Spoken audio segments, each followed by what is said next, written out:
और चलिए आगे बढ़ेंगे, कुछ और खबरों का रुख कर लेते हैं। इस वक्त की एक बड़ी खबर आपको बता दें, कल आफ्ताब से पूछताछ जो हुई उसमें बड़ा खुलासा हुआ है। श्रद्धा से नफरत करता था आफ्ताब। तो इस वक्त की बड़ी खबर आप देखिए, हत्या के इरादे से श्रद्धा को मुंबई से दिल्ली लेकर आया था आफ्ताब। श्रद्धा को उत्तराखंड, हिमाचल से लेकर विश्वास जीता और श्रद्धा की हत्या सोची समझी साजिश का नतीजा थी। पहले से रची गई थी साजिश, जिसके तहत शव के टुकड़े किए। तो इस वक्त की बड़ी खबर, श्रद्धा मर्डर केस में आरोपी, अब फिलहाल आपको बता दें पॉलीग्राफी टेस्ट हुआ है उसका, और कल कई तरह के सवाल किए गए। 40 सवालों की लिस्ट थी जो पूछे गए। उन सवालों के जवाबों में सनसनीखेज खुलासे हुए हैं, और एक बड़ा खुलासा इस बीच जो हुआ है वो ये कि श्रद्धा से नफरत करता था आफ्ताब। हत्या के इरादे से श्रद्धा को मुंबई से दिल्ली लेकर आया था, यानी कि कुल मिलाकर ये सब कुछ प्लान था। सोची समझी साजिश के तहत इस घटना को अंजाम दिया गया। श्रद्धा को उत्तराखंड, हिमाचल ले जाकर उसका विश्वास जीता। श्रद्धा की हत्या सोची समझी साजिश थी, और पहले से ही ये साजिश रची गई थी, जिसके तहत शव के टुकड़े किए गए। तो पॉलीग्राफ टेस्ट जो हुआ है उसमें कई सवाल पूछे गए थे। उन सवालों के जवाबों में जो बड़ा खुलासा हुआ है वो ये कि श्रद्धा से नफरत करता था, और नफरत करने के चलते ही उसने इस घटना को अंजाम दिया है।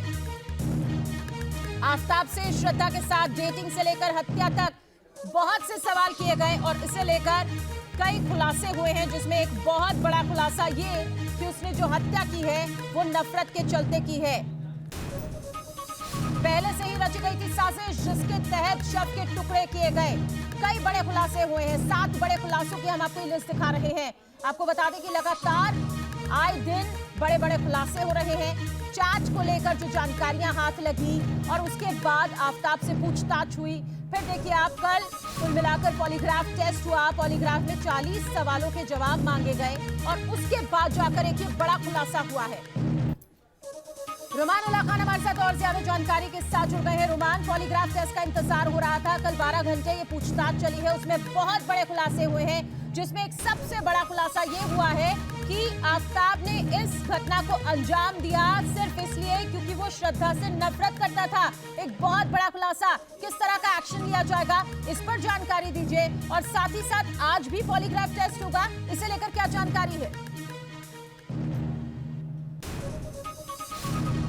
देखिए, बिल्कुल पॉलीग्राफिक टेस्ट पूरा नहीं हो पाया है, क्योंकि कल भी पॉलीग्राफिक टेस्ट अधूरा ही रह गया था। 17-18 सवाल ही पूछे गए थे, जबकि 50 से 60 सवालों की लिस्ट थी, क्योंकि आफ्ताब की तबीयत खराब थी और उसके बाद पॉलीग्राफिक टेस्ट को रोक दिया गया था। लेकिन जितने सवाल पूछे गए वो हाँ या ना में जवाब देने के लिए आफ्ताब को बोला गया था, क्योंकि पॉलीग्राफिक टेस्ट में हाँ या ना में जवाब दिए जाते हैं। और जिस तरह से सवाल तैयार किए गए थे उससे साफ हो गया कि आफ्ताब अमीन पूनावाला जो सूत्र बता रहे हैं, पॉलीग्राफिक टेस्ट से पुलिस की जांच की दिशा भी काफी हद तक चेंज हुई है।